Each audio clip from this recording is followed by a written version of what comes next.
अस्सलाम वालेकुम एवरीवन, उम्मीद है आप सब खैरियत से होंगे। अच्छा जी, आज हमारा political science CSS lecture series में लेक्चर नंबर 4 है। प्रीवियस लेक्चर्स में हमने डिस्कस किया था प्लेटो, अरिस्टोटल एंड मैकियावेली को। आज वेस्टर्न पॉलिटिकल थॉट में हमारा लेक्चर नंबर 4 यानी कि आज हम डिस्कस करेंगे मोंटेस्को को। तो चलिए जी स्टार्ट करते हैं। लेक्चर स्टार्ट करने से पहले हम देख लेंगे इनका एरा कौन सा था। बेसिकली इनका एरा था रीओरिएंटेशन एंड रेडिकल रिफॉर्म्स का एरा था, और उस वक्त बहुत ज़्यादा रिफॉर्म्स आ रही थी, यानी कि वर्ल्ड जो थी वो रेवोल्यूशंस की तरफ जा रही थी।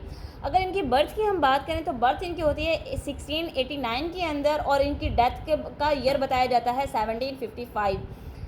होता कुछ इस तरह से है कि वो जब मोंटेस्को पैदा होते हैं तो रेडिकलिज्म और ओरिएंटेशन बहुत ज़्यादा पीक पे होती है, और जो रेवोल्यूशन आती है कम्युनिकेशन एंड अदर साइंसेज, जो उसमें बहुत ज़्यादा रेवोल्यूशन के साथ साथ with the passage of time वहाँ पे बहुत ज़्यादा डेवलपमेंट्स हो रही होती हैं।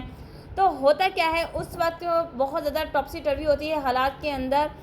तो उस एज को age of reason and alignment कहा गया है। क्योंकि उस वक्त एक्सपेंशंस हो रही थी, डिस्कवरीज हो रही थी, और रेवोल्यूशंस आ रही थी, लोगों में अवेयरनेस आ रही थी about communication and other sciences, branch of sciences. तो उस वक्त के एरा को क्या बोला गया है, रीज़न एंड अलाइनमेंट। ठीक है।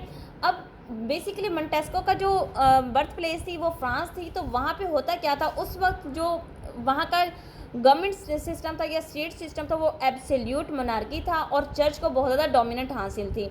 तो होता कुछ इस तरह से था, जब चर्च और मोनार्की मिलकर एक कंट्री को रूल करती थी तो वहाँ पे बहुत ज़्यादा हार्श सिचुएशन पैदा हो गई थी, और लाइफ जो थी बहुत ज़्यादा पेनफुल हो गई थी, हार्डशिप बढ़ गई थी, लोगों की जो ज़िंदगी के मामला थे वो बहुत ज़्यादा पेनफुल हो गए थे। फिर क्या होता है कि इन तमाम के तमाम मोंटेस्को ने इन हालात में प्रवेश पाई, और इन्हीं हालात में वो उनका जो ब्रॉटअप था वो इन्हीं हालात में हुआ है। तो वो आई विटनेस थे इस सारी सिचुएशन के। मोंटेस्को क्या करते हैं, इन तमाम इन्वायरमेंट से, हालात से एक असर लेते हैं, और क्या लिखते हैं अपनी एक बुक जिसका नाम है पर्शियन लेटर्स। और इनकी अगर हम फेम की बात करें तो दुनिया में अगर इनकी फेम की सबसे बड़ी वजह ही पर्शियन लेटर्स हैं, जिन्होंने इसको बहुत ज़्यादा फेम की तरफ लेके गए हैं। और कहा जाता है जो पर्शियन लेटर्स हैं वो हैं अबाउट अपर क्लास, यानी कि उन वहाँ पे अपर क्लास को बहुत ज़्यादा क्रिटिसाइज़ किया गया है, क्योंकि अपर क्लास जो है वो लोअर क्लास को एक्सप्लॉइट करती है, उनको राइट्स नहीं देती। लोअर क्लास के पास कोई राइट नहीं होता, प्रॉपर्टी, लाइफ, कोई भी राइट उन्हें नहीं दिया जाता, उनको हर चीज़ से महरूम कर दिया जाता है। तो पर्शियन लेटर्स के अंदर मोंटेस्को क्या है, वो कंसेप्ट देते हैं, उनको क्रिटिसाइज़ करते हैं अपर क्लास को, फ्रेंच की अपर क्लास जो उस वक्त डोमिनेंट होती है। उसी के बाद वो क्या करते हैं, एक और बुक लिखते हैं जिसका नाम है in the spirit of laws. उसमें वो डिक्लेयर करते हैं कि स्टेट में कौन कौन से लॉज होने चाहिए जिससे दोनों तबकात के दरमियान की जो दूरियां हैं उनको ख़त्म किया जा सके, मामला को मेंटेन किया जा सके, और जितने भी मामला हैं, जितने भी ये रेवोल्यूशन आ रही हैं, क्राइसिस आ रही हैं, इनसे निपटा जा सके। फिर अगर हम इनकी बात करें, इनका फेमस वर्क यही था on the spirit of laws. इनकी डेथ होती है, बेसिकली अचानक सडन डेथ होती है फीवर की वजह से। इन्हें जस्ट फीवर होता है, बुखार होता है, और उनकी डेथ हो जाती है मोंटेस्को। और इनकी जो लाइफ थी, मतलब एज भी इन्होंने बहुत ज़्यादा नहीं पाई, मतलब इतने कोई एजड नहीं थे कि इनकी डेथ हो जाए। फिर क्या करते हैं, मोंटेस्को की जो थ्योरी है सारी की सारी बेस करती है रैशनैलिटी पे, जैसे कि हमने पहले बात की है। उन्होंने सारा असर व सूख लिया उस तमाम हालात से, और बाद में अपनी एक आइडियोलॉजी देते हैं। तो मोंटेस्को की जो थ्योरी है वो बेस करती है आइडियोलॉजी एंड लिबर्टी पर। वो इस बात पे बिलीव रखते हैं कि हर चीज़ को एक फ्रीडम होनी चाहिए, फ्रीडम ऑफ स्पीच होनी चाहिए, फ्रीडम ऑफ लाइफ होनी चाहिए। हर चीज़ में वो फ्रीडम को प्रेफर करते हैं, क्योंकि इंसान जो है बेसिकली वो हर चीज़ में फ्रीडम चाहता है। तो फिर क्या होता है कि अपने जो इनके पर्शियन लेटर्स होते हैं, पर्शियन लेटर जो उसके अंदर वो सटायर करता है, तंज करता है, मजाक करता है किसी फ्रेंच के पॉलिटिकल सिस्टम और चर्च पे, क्योंकि चर्च और पॉलिटिक्स में के आपस में काफ़ी इंटरमिंगलिंग थी, और ये मिलकर रूल कर रहे थे फ्रांस को, जिसकी वजह से फ्रांस जो है वो बहुत ज़्यादा डेप्रिवेशन की तरफ जा रहा था। फिर कहा जाता है कि Montesquieu also influence by liberty of English man and constitution, यानी कि जब ज़ाहिर रेवोल्यूशन आती है, ब्रिटिश जो था वो एक कॉलोनियल स्टेट थी, उनकी कॉलोनीज़ बनाई हुई थी, वो एक पावरफुल स्टेट थी। तो जब उन्होंने देखा कि जो ब्रिटिश हैं, इंग्लिश मैन हैं, वो लिबर्टी हासिल कर रहे हैं, अपने हकूक़ के लिए लड़ रहे हैं, तो इस चीज़ ने मोंटेस्को को बहुत ज़्यादा इन्फ्लुएंस किया। तो इससे क्या हुआ, this will lead to conception of liberty, यानी कि फिर मोंटेस्को ने सोचा कि ब्रिटिश इंग्लिशमैन ने अपनी लिबर्टी ली है, ख़ुद को रेज़ किया है, अपनी वॉइस रेज़ की है, इस तमाम मामलात में उसने कंसेप्शन ऑफ लिबर्टी दी है।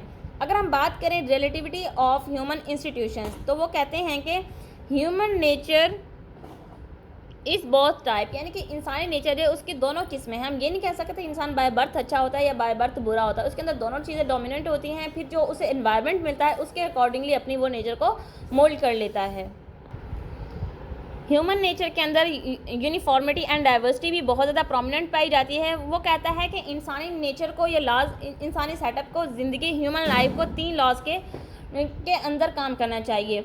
वो कहता है फर्स्ट लॉ ऑफ नेशंस है, दूसरा पॉलिटिकल लॉ है, थर्ड सिविल लॉज हैं, यानी कि 3 लॉज की वो डेफिनेशन देता है। उसके बाद वो क्लासिफिकेशन करता है गवर्नमेंट की। वो मोंटेस्को कहते हैं कि गवर्नमेंट जो है उसकी क्लासिफिकेशन 3 ग्रुप्स में होनी चाहिए। पहले वो बात करते हैं मोनार्की की। मोनार्की यानी कि इंडिविजुअल रूल की। वो हमेशा बात करते हैं कि गवर्नमेंट जो है वो इंडिविजुअली किसी एक लीडर के अंडर काम करनी चाहिए। फिर वो बात करते हैं डेस्पोटिज्म की। डेस्पोटिज्म में कहते हैं इंडिविजुअल बट विदाउट लॉ, यानी कि डेस्पोटिज्म उस वक्त हैपन होती है जब इंडिविजुअल रूल करे बट उसमें लॉज, रूल्स एंड रेगुलेशंस को बिल्कुल डिसअपेयर कर दिया जाए। फिर रिपब्लिक की वो बात करते हैं। वो कहते हैं फर्दर डिवाइडेड रिपब्लिक, यानी कि वो अरिस्टोक्रेसी, डेमोक्रेसी, पॉलिटी, इन तमाम के तमाम जो काइंड्स ऑफ स्टेट हैं उनमें ये डिवाइड कर देते हैं रिपब्लिक को। और फिर मज़ीद अपनी एक थ्योरी देते हैं कि स्टेट को या तो मोनार्की में होना चाहिए डेस्पोटिज्म, या फिर रिपब्लिक। और रिपब्लिक में क्या होता है, रिपब्लिक में लोग आम जो ले मैन है वो अपना लीडर खुद चुनता है। इसके अलावा मोंटेस्को फेवर करते हैं स्मॉल साइज ऑफ स्टेट की, क्योंकि मैकियावेली कहता है कि स्टेट जितनी भी बड़ी हो बस उसमें रूल्स एंड रेगुलेशन हो तो स्टेट को संभाला जा सकता है। बट मोंटेस्को कहते हैं नहीं, ये कंसेप्ट बिल्कुल गलत है। स्टेट को तभी हम अच्छे से संभाल पाएंगे जब उसका साइज़ बिल्कुल छोटा होगा। इसलिए वो स्टेट को छोटे छोटे टुकड़ों में तकसीम करता है ताकि मामलात और रूल्स को अच्छे से फॉलो किया जा सके। फिर बाद में मोंटेस्को देते हैं कंसेप्ट ऑफ लिबर्टी। अब कंसेप्ट ऑफ लिबर्टी में वो क्या कहते हैं, अनरिस्ट्रिक्टेड लिबर्टी ऑफ पीपल। कहते हैं कि इंसान बिना किसी हदूद के, बिना किसी रोक टोक के, उसे वो इनिशियली या फिर वो नेचुरली बाय बर्थ उसकी एक अर्ज होती है लिबर्टी की। फिर वो कहता है इक्वल लिबर्टी फॉर ऑल, यानी कि लिबर्टी सबके लिए इक्वल होनी चाहिए, चाहे वो अमीर है, गरीब है, लोअर क्लास से बिलोंग करता है, अपर क्लास से बिलोंग करता है, या फिर वो किसी एलीट तबके से बिलोंग करता है। इक्वालिटी जो है वो, इक्वालिटी और लिबर्टी वो सबके लिए सेम होनी चाहिए। मोंटेस्को आगे कहते हैं कि political liberty is different from civil to nation और नेशन टू पॉलिटिकल लॉज, यानी कि वो कहते हैं कि लिबर्टी की शेप्स अलग हो सकती हैं बट लिबर्टी तो लिबर्टी होती है। फिर मोंटेस्को ने एक और कंसेप्ट दिया है। वो कहते हैं political liberty gain by laws, यानी कि पॉलिटिकल लिबर्टी उसी वक्त हासिल होगी जब हमारे पॉलिटिकल लॉज जो हैं वो बिल्कुल ही परफेक्ट होंगे, एक्यूरेट होंगे, अकॉर्डिंग टू क्राइटेरिया होंगे, तो तभी पॉलिटिकल लिबर्टी हासिल होगी जब हमारे लॉज जो हैं वो प्रॉपरली वर्क करेंगे। इसलिए लॉ एंड ऑर्डर सिचुएशन को मेंटेन करना बहुत ज़्यादा ज़रूरी होती है। फिर यहाँ पे मोंटेस्को एक और कंसेप्ट देते हैं। वो कहते हैं जो इंडिविजुअल्स होते हैं वो अबव द लॉ होते हैं। इंडिविजुअल यानी कि वो मोनार्क्स होते हैं, वो लीडर होते हैं, वो अरिस्टोक्रेसी को लीड करते हैं, तो वो अबव द लॉ होते हैं। वो कोई भी लॉ बना सकते हैं क्योंकि लॉज इंसान के बनाए ही हुए होते हैं। लॉ इंसान बनाता है, इंसान लॉ बनाता है, ना कि लॉज इंसान को बनाते हैं। इसलिए कहा जाता है कि इंडिविजुअल जो हैं वो अबव द लॉ हैं। फिर सेपरेशन ऑफ पावर की बात करें। अगर सेपरेशन ऑफ पावर की बात करें तो अमेरिका में सबसे पहले जो कंसेप्ट सेपरेशन ऑफ पावर का दिया गया था वो मोंटेस्को ने दिया है। उसके बाद बाकी फर्दर फिलोसोफर आते रहे हैं। तो सेपरेशन ऑफ पावर में अगर सबसे पहले किसी का टॉप ऑफ द लिस्ट नाम लिया जाए तो वो है मोंटेस्को। मोंटेस्को कहते हैं कि subject to law instead subjection to person, यानी कि वो कहते हैं कि इंसान को लॉज के अंडर काम करना चाहिए, ना कि किसी इंसान के अंदर। फिर नेक्स्ट आगे वो एक और कंसेप्ट देते हैं। वो कहते हैं liberty is possible when all government organs are subject to law. अब गवर्नमेंट ऑर्गन्स कौन से हैं? लेजिस्लेटिव बॉडी है, एग्जेक्टिव है, जुडिशरी है, इसके अलावा जितने भी कॉन्स्टिट्यूशन में जितने भी मेम्बरान शामिल हैं, जो भी किसी भी कंट्री का पार्लियामेंट है। तो मोंटेस्को कहते हैं कि लिबर्टी फ्रीडम उसी वक्त पॉसिबल है जब तमाम के तमाम गवर्नमेंटल सेटअप जो है, जो ऑर्गन्स है, वो सब्जेक्ट टू लॉ होंगे, यानी कि वो लॉ को सुप्रीम प्रायोरिटीज़ में रखेंगे। तभी एक स्टेट प्रॉस्पेरस हो सकती है, वेलफेयर की तरफ जाएगी, और वो तभी वो इंटरनेशनल एरिना में अपना एक नाम बना सकेगी। फिर मोंटेस्को ने एक और चीज़ बताई, he found all powers in. वो कहते हैं कि तमाम की तमाम पावर 3 ऑर्गन्स में डिवाइडेड है। पहली पावर के वो कहते हैं, अब वो 3 ऑर्गन कौन से हैं? 3 ऑर्गन, पहला है एग्जेक्टिव, लेजिस्लेचर एंड जुडिशरी, ठीक है। फिर अब कहते हैं कि इन्फ्लुएंस ऑफ फिजिकल लाइफ, उसकी जो फिजिकल लाइफ है उसका क्या असर पड़ता है। तो मोंटेस्क्यू के बारे में कहा जाता है, according to Montesquieu all factors affected by climate. Climate क्या है?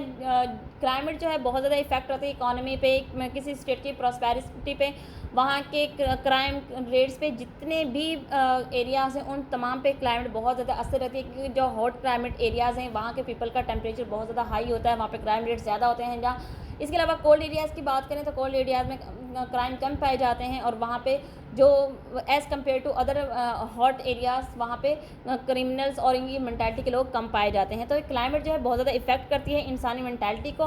फिर मोंटेस्क्यू एक और बात बड़े पुरजोर अंदाज में कहते हैं कि there is a direct relation between climate and liberty. Climate और लिबर्टी आपस में इंटरलिंक्ड हैं, क्योंकि तमाम के तमाम फैक्टर क्लाइमेट से इफेक्ट होते हैं, और फिर जब क्लाइमेट इफेक्ट करती है फैक्टर्स को, तो फैक्टर ऑटोमेटिकली लिबर्टी को जो है वहाँ से उसको टॉपसी टर्वी की तरफ ले जाते हैं। तो फिर यहाँ पे एक और वो कंसेप्ट देते हैं, कहते हैं geography also plays pivotal role. Geography भी ख़ास अहमियत रखती है कि उनकी रिसोर्स तक एक्सेस क्या है। अब बात करें हम पाकिस्तान की प्रोविंसेस की, तो प्रोविंसेस में Punjab as compare to other province यहाँ पे वो हालात टेररिज्म के बहुत कदरे बेहतर हैं, जबकि बलूचिस्तान में वहाँ पे उसकी जियोग्राफी ऐसी है, वहाँ पे बहुत ज़्यादा सेक्ट्स रहते हैं, वहाँ पे बहुत ज़्यादा अदर नेशंस हैं, तबकात हैं, जिसकी वजह से टेररिज्म बहुत ज़्यादा एग्जिस्ट करती है। नेक्स्ट अगर देखें, he is secular in his nature, church strengthen the government. वो सेकुलर टिल्ट ऑफ माइंड के हैं, वो कहते हैं जो चर्च है वो गवर्नमेंट को स्ट्रेंथन करती है, जबकि मैकियावेली कहते हैं कि चर्च और पॉलिटिक्स को बिल्कुल अलग होना चाहिए, दोनों दो सेपरेट एंटिटीज़ हैं। तो ये थे हमारे मोंटेस्क्यू, जिसको हमने इन डेप्थ जाकर डिस्कस किया, उनकी हमने मेंटालिटी को बताया, उनके इन्फ्लुएंस को बताया, लाइफ टाइम पीरियड को देखा, रेवोल्यूशंस को देखा। तो उम्मीद है आपको चीज़ें समझ आ गई हैं। इंशाल्लाह नेक्स्ट लेक्चर में हम मिलेंगे एक नए टॉपिक के साथ। तब तक अपना ख्याल रखिएगा। जज़ाकल्लाह, अल्लाह हाफ़िज़।